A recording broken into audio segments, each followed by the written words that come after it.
All right, it's another episode of the Celebrity Jobber Podcast. Thanks for listening.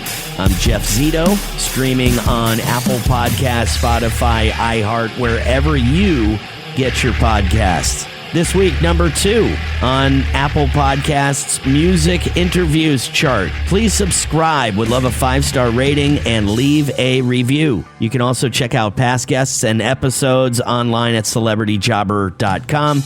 Follow on IG, celebrity_jobber_podcast, and youtube.com/the@celebrityjobber. Before fame. Who were these people? What did they do? My guest this week had a famous father who won an Oscar.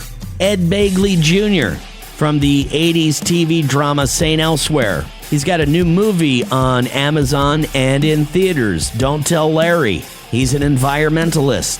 We'll find out about his first job and life before fame. Not to mention his big break and a pretty big environmentalist. I heard he's even taken the bus to the Oscars before. He is Ed Begley Jr., my guest this week on Celebrity Jobber. The Celebrity Jobber Podcast with Jeff Zito. If you like what you hear, please subscribe, give a 5-star rating, and leave a review. Check out all our past episodes on Apple Podcasts, Spotify, or wherever you pod. What if these celebrities weren't famous? What would they have become? What was their first job? We're about to find out. Zito, thanks for having me on, pal. No, absolutely. It's been a while. I think we spoke right around the time of, was it the water car? Yeah, that's right. That's a few years ago now, isn't it? It was a few years ago. And is that thing still, is it still working? Is it still running for you? No, I had an electric car that worked very well. What was the water car? Remind me more. No, I thought it was, you were on the forefront of a vehicle that operated without gas. So maybe it was an electric car, Ed, but you had it before it was mainstream. Right, and there was a car actually that now I'm remembering. It was also a hydrogen car that took, solar power and split water into hydrogen and oxygen, and that was being done out there at a facility in Redondo. I was promoting that car as well. Yeah, that's right. That's exactly it. That's exactly the hydrogen economy. Oh, I used to have a friend that could talk hours about that, but it's great to have you on. And I tell you what, and you are a pretty busy guy these days. How do you keep up? How do you still stay busy these days in a business that has, what an outsider sees, has completely changed? Well, I say yes to everything is my trick, and I work cheap, Zito, okay? That's my major, and I don't bother them for lunch. I bring my own lunch. These are good things. I got to write this stuff down because these are good tips for anybody. They are. Unfortunately, I'm still working at age 75. I'll be 76 in September. And I'm as shocked as anybody that I'm still working, but I'm fooling them. So please don't tell them in Hollywood. Ed, can you tell me what, when you were first, figuring out life? Because, you got to look at where things are today, right? I got a kid that just came out of college. Life seems like it's so difficult for some of these guys. So when you put yourself in that position and you were coming out of school, were you thinking about becoming an actor? Were you thinking about show business? Were you thinking about moving into another career? What was it? The truth is, I always wanted to be an actor from the earliest age 3 or 4. What do you want to do? I want to be an actor. I want to be a comedian, I would say, something like that. But definitely a performer, because my dad did it. The truth is, Zito, if my dad had been a plumber, I'd be fitting pipes right now. I just wanted to do what he did. He seemed like a miraculous guy to play these different parts, to become these different characters. Just seemed like magic, and I wanted to do it. So tell me what so your dad was in show business. What about your mom? What did she do for work? She wanted to be an actress. She was a magician's assistant. She was a background artist. She did extra work, what they call extra work or background artist work.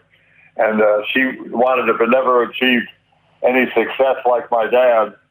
Lovely woman, and I was not raised with her, but I didn't even know she was my mother for years. I thought woman who turned out to be my stepmother was my mother, and she passed away when I was 7, so I thought that was Mom. But then I later went to get my driver's license and saw, that things were not as I expected them to be, and found out who my real mother was and got to know her, and I'm very grateful to have had her in my life till 1998. That's unbelievable. Celebrity Jobber, the Celebrity Jobber podcast with Jeff Zito. You're a young guy. You're coming out of school. Your dad's in the business, so that's you kind of got a toe in the water, if you will. You kind of know what the deal is. What kind of jobs did you have before you hit it, your big break? Did you have any kind of regular jobs, some 9-to-5 gigs outside of show business before you hit it? I did have other work, thank God, because when I got in the union in 1967, doing a show called My Three Sons, I did one episode. I thought, that's it. I'm in, man. I'm in the union. I was waiting for the phone to ring, and I thought it was going to ring off the hook, and it did not. I didn't know how it worked at all. Getting that second job is the big trick. And so I fortunately worked something that was much more regular employment than acting. I became an assistant cameraman, the guy who pulls focus on the lens and what have you, and does other things like that, loads the film into the magazine on the camera. I did that kind of work for years, and then after my dad passed away, it's like something opened up, and I began to work as an actor, and that was, I did my first job in 1967, then in 1970, after my dad passed, I started to really work as an actor, and I've been working ever since. And you're talking about behind the scenes kind of stuff, Ed. Have you, over your career, have you done more and more of that behind the scenes work? And what is your favorite part of behind the scenes work? I've done some behind the scenes work early on as an assistant cameraman, and did some directing in the 2000s on NYPD Blue, and liked that a lot. But the truth is, I've been so busy with just acting for so long, I don't have time to do other forms of work. And I'm very grateful for that, to still be working after 58 years in any line of work. I don't care if you're selling aluminum siding or storm doors or an actor. If you're still working after 58 years in the business, you're either very lucky or very smart. And in my case, I can promise you it's the former and not the latter. What about your very first job, Ed? Can you think of job numero uno when you were probably, maybe in high school or before? What was your very first paycheck in this world? My very first paycheck was working at C's Candy, a candy company in California that makes very good candy, and they have a number of different shops in different malls and what have you. And I worked there. You were kind of the guy that kept all the right kind of boxes of candy and individual pieces lined up for the women to sell there in their little C's Candy outfits. Then I worked at Orange Julius, a place called Orange Julius that might have been in your part of the country. It certainly was in California. There was an orange drink that was very popular for a while. I worked there and had other jobs like that, putting up drywall, doing carpentry. So I'm very lucky to have had a bunch of real jobs that made me really, truly appreciate and be grateful for that wonderful employment of being an actor when that became a regular occurrence. Can you remember was there a moment in your life, like a quote unquote big break? Was it a gradual, you've been working, for a while and then you just started, progressing from one place to the next place? Or was there a phone call or a moment, a performance, something that pretty much changed your life, the trajectory of your life forever? Yes, it was getting a phone call. My wife and I were considering selling our house. We bought a house a few years prior to this. This was 1982. We bought the house in 79. And right after escrow closed, the work slowed down to half of what it was. I went, oh, God, what have we done? Right. Can we make the payment? So by 1982, I was ready to list the house, put it on the market, and the phone rang, and I said to my agent, wait, slow down. What are you even saying? What is the Saint Elsewhere? What does that even mean, Saint Elsewhere?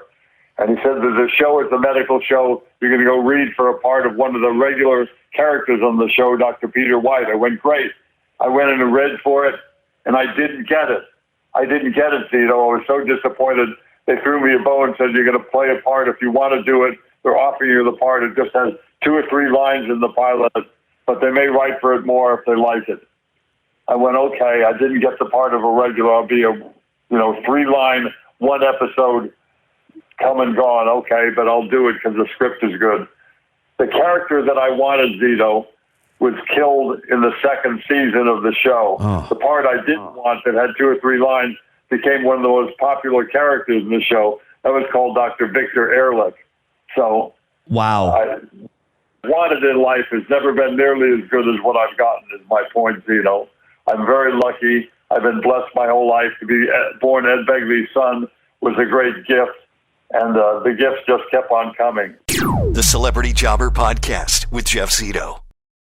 Celebrity Jobber. That's an incredible story, Ed, because I guess the lesson here for anyone listening is that maybe it doesn't seem like the fairy tale ending in the beginning. Maybe it seems like, oh, okay. I guess this is better than nothing, but it seems like, things do work out for a reason. And just like you are explaining, you go to read this part for St. Elsewhere, which, became one of the biggest shows, if not the biggest show in the 80s.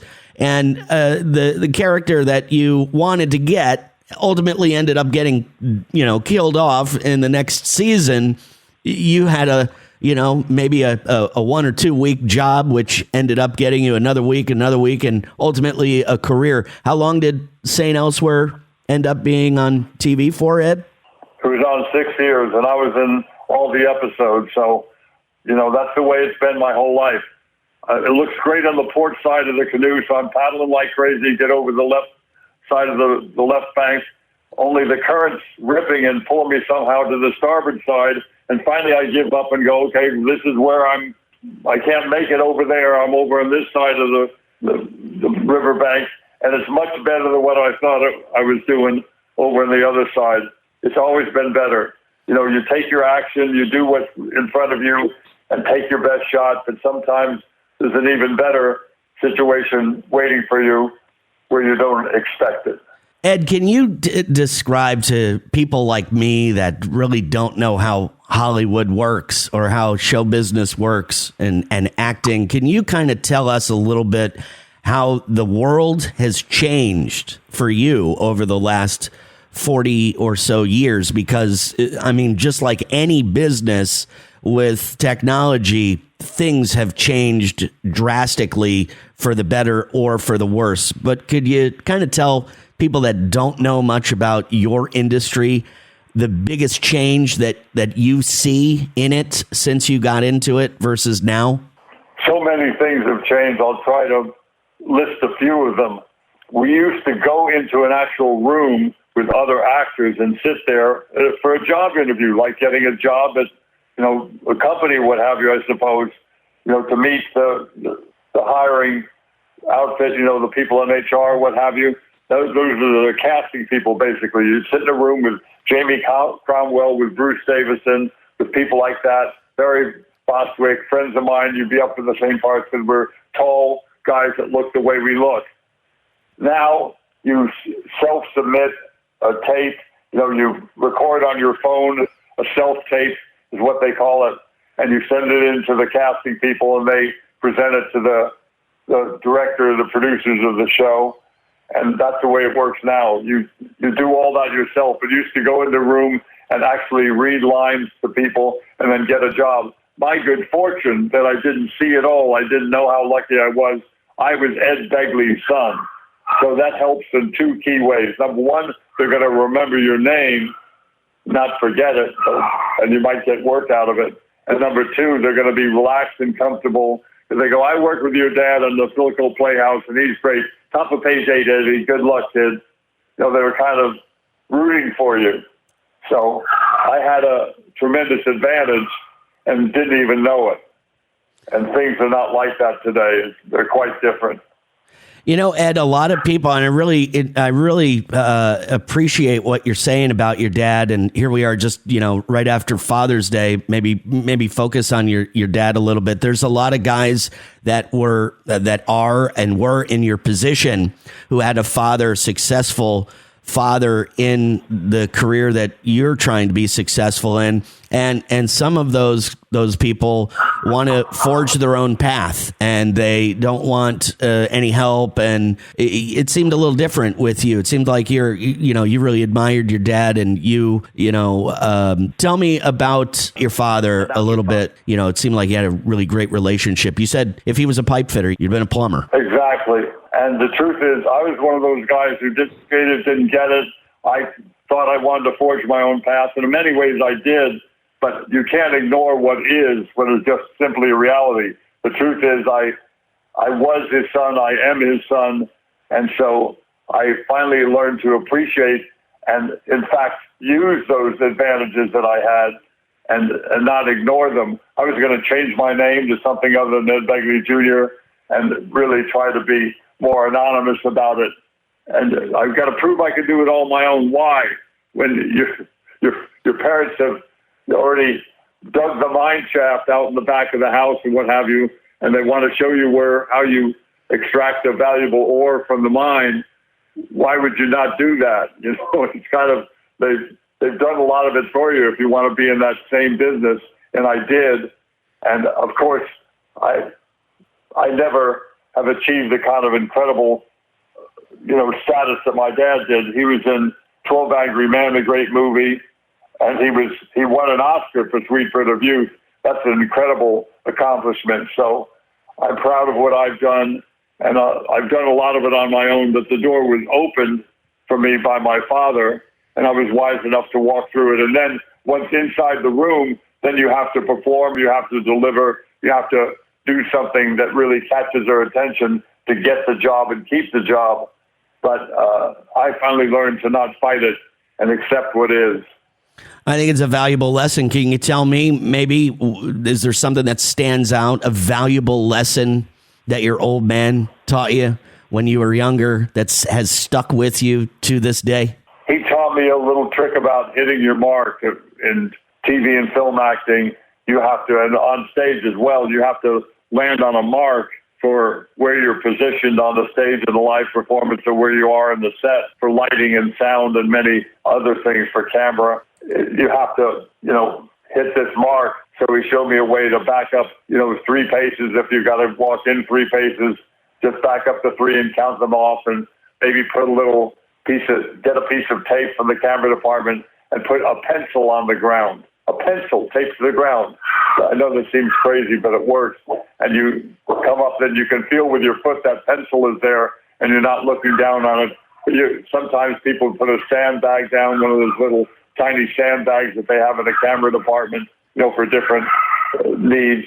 You put that down, and your toe can feel that as you come up to it. So some little trick like that to hit your mark, he thought that would be valuable for me to know that, and he taught me that. Celebrity Jobber, the Celebrity Jobber podcast with Jeff Zito. 75 years old, phone still ringing, still working, and new movie in theaters, Don't Tell Larry. Can you tell us a little bit about, without being a spoiler, which I know you won't, can you tell us a little bit about the film and your character? It's a dark workplace comedy. I play the CEO. I've got a prize employee, Patty Guggenheim. She's definitely going to be given the part of the CEO. When I leave, I'm going to retire. And she's definitely the anointed one. But something happens that's quite unusual. Somebody shows up for work that I prefer to her for some very unfortunate reasons. And her life is turned upside down. And she makes the choice that puts things in a very bad spiral. And but it gets very dark, but very funny, quick. And it's called Don't Tell Larry. Sounds like, without knowing anything more than you told me, sounds like something that could be very relatable for people who are in the workplace. Yes, it's very relatable in that way as a workplace comedy. And it also has a great cast to deliver. The script was written by and is directed by Greg Forper and John Chimke. But Patty Guggenheim is in it as the lead, playing Susan. Kyle Kennedy plays Larry. He's so wonderful. Kenneth Mosley is Patrick. Tina Parker, who I love and know from Better Call Saul, she plays Carol. And Dot Marie Jones plays Kim. So we got a great lineup of people. Comes out on Friday, June 20th, on Amazon and Apple. Then it's also in a few theaters in L.A. Opening night, we're going to be at the Town Center 5 in Encino. If you have any friends that are there in the L.A. area, or the Royal in West L.A. on the 21st on Saturday, this very Saturday. So come join us if you're in the L.A. area.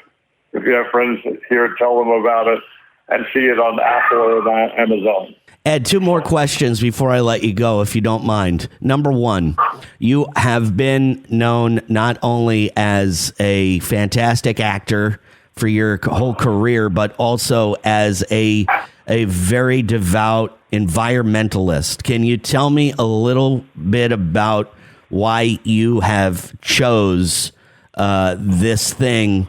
I mean, obviously, we should all care about the environment, but tell me a little bit about what got you so much into trying to work for the environment. That's an easy one. I grew up in smoggy L.A., so after 20 years of that, I finally, in 1970, said, I'm going to do something different. I'm going to be part of the solution rather than part of the problem. So I started recycling. I became a vegetarian. I bought an electric car. Everything that I did was good for the environment and also good for my pocketbook because it all saved me money. And here I'll report this to you. It's important to note, besides all the bad news about the environment, here's a bit of good news. In L.A. since 1970, we have 4 times the cars, millions more people, but a fraction of the smog. We all did that. Cleaner tailpipes, cleaner power plants. People in L.A. did that, and it all worked. All the stuff we hoped would work did work. So we can attack global warming and do something about climate change. We can accomplish these things because we've already proven we can do them on a large scale with dirty air in L.A. So we have to repeat those successes, and we got to do something now, I think. And is it true that you actually took public transportation to the Oscars or some award show? You took the bus there? I've done that on more than one occasion. With my daughter Hayden, we've taken the subway to the Oscars, and I've ridden my bike there. It's good to promote clean technologies, I think, and stuff that actually works. So to use that opportunity of all the attention the Oscars get to promote green technology, I thought that was a worthy effort, and a lot of people responded to it. And a final question for you, because I feel like me and you have something very similar going on at home. Can you tell me what kind of dog you have? Because I've heard that my dog's been scratching at my door for the entire time that we've been talking. I hear your dog wanting to get your attention in the background. What kind of dog you got there? You and your listeners are very patient. I'm sorry they were barking like crazy. Some people came to the door this morning for my wife, and it took her a while to corral them. But my little dog is a part terrier, part mini pincher. She's part Shih Tzu. She's many different things. And we found her at a tow yard. My daughter's car got impounded. Sitting in the tow yard was this little black terrier mix, but she wasn't black at all. She was just covered in dirt and soot. She didn't have a tag, so we were trying to find the owners. She didn't have a chip either. We cleaned her up and put her picture on the internet. And when I walked into the house, though, and now the story begins, she responded to me in a way I've never seen a dog respond. She just ran up onto my lap and went, "Where the hell have you been? I was waiting at the tow yard for you, and here you are." So I'm in love all over again. She's a little angel in my life. In the final chapter of my life, I've got this little angel, and her name is Bunny. Oh, I got a black Pomeranian, the same thing. I don't know what it is about these animals. They just give you something you can't get anywhere else than the love and affection that you get from a dog. You know, there's nothing like it. Nothing like it. Nothing like it at all. Don't Tell Larry on Amazon and in theaters now. The legendary Ed Begley Jr. What an honor to speak with you, Ed, and you've been nothing but great, and I appreciate your time. Good luck with everything else, and Keep on keeping on, my man. Thank you for having me on, my friend. It's good to talk to you. Take care, Ed. Thanks again. Bye, Zito. There you go, the legendary Ed Begley Jr. He had some regular jobs. First one was at a candy store. He said he worked at Orange Julius, which I'm kind of familiar with. He said he hung drywall. He did a lot of jobs before acting became kind of a full-time thing for him, and he was very appreciative of those full-time jobs. He said, if it wasn't for those keeping him afloat, during some of those non-busy years, who knows? Really great story, though. I mean, from the beginning to the end, his mother, he thought it was his stepmother, but when he went to get his driver's license in California, he figured out something wasn't adding up and tracked down his real mother, his biological mom, and was able to have her in his life until she passed away back in 1998. Wow. His father, Ed Begley, legendary actor, won an Academy Award. And, so often people in show business, like the kids, they want to forge their own path. They don't want their mother or father's help. If they were big in the business before them, they, a lot of times they're like, hey, I don't want my mother or father's help. I want to do it on my own. Ed Begley Jr., he's like, why? This is a fact. I am Ed Begley Jr. I am the son of an Academy Award winner. This is what I want to do, and I'm going to use the fact that I am his son. He thought about changing his name and all that and forging his own path, which he had to. If he wasn't any good, he would have just been the son of Ed Begley. There's a lot of people in this world that have famous parents and they try to get into the same industry and you don't know who they are. And it's probably because they aren't as good as their parents. A lot of pressure, obviously. But I thought it was a really good message to anybody thinking about going into the business of their parents who may have been successful in that business, but, wanting to forge their own path and they don't want the help from their parents. Like, why not? It is what it is. So that was pretty cool. His big break, of course, when he got the phone call to be on St. Elsewhere. He was reading for a part that in the beginning was a recurring role, and that role he didn't get. But good thing he didn't get that role because that character got killed off in the second season. But they threw Ed a bone, as he said. Gave him a small part, and he said, well, I'll take it, and, whatever happens, happens. 1 week led into 2 weeks, led into the next week, and he said he was on every single episode as Dr. Victor Ehrlich on the television series St. Elsewhere, 6 seasons from 1982 to 1988. Of course, an environmentalist, and as we heard at the very end, a dog lover. Found Bunny at a junkyard, the love of his life. There is definitely nothing like the love of a dog. I can tell you that for sure. This guy wanted to be an actor from the time he was a little kid because he admired his father so much. And I thought that was really cool, having him talk about his legendary dad and how he looked up to him, what he taught him. He said if his dad was a plumber, he would be a pipe fitter right now to this day. So I thought that was really, really cool. Thanks so much for checking out another episode of the Celebrity Jobber Podcast. Number 2 this week on Apple Podcast Music Interviews chart. I know Ed Begley Jr. isn't a musician, but we talk to musicians, we talk to comedians, actors, actresses, famous people, find out what their life was before they hit it big. Streaming everywhere you listen to podcasts, Apple Podcasts, Spotify, iHeart. Please subscribe. Would love a 5-star rating and leave a review. Past guests and episodes online at celebrityjobber.com. And you can also follow on Instagram, celebrity_jobber_podcast and youtube.com/the@celebrityjobber. Everybody's got a story, and we'll hear a new one next week right here on the Celebrity Jobber Podcast. Again, thanks for listening. We'll see you next week. I'm Jeff Zito.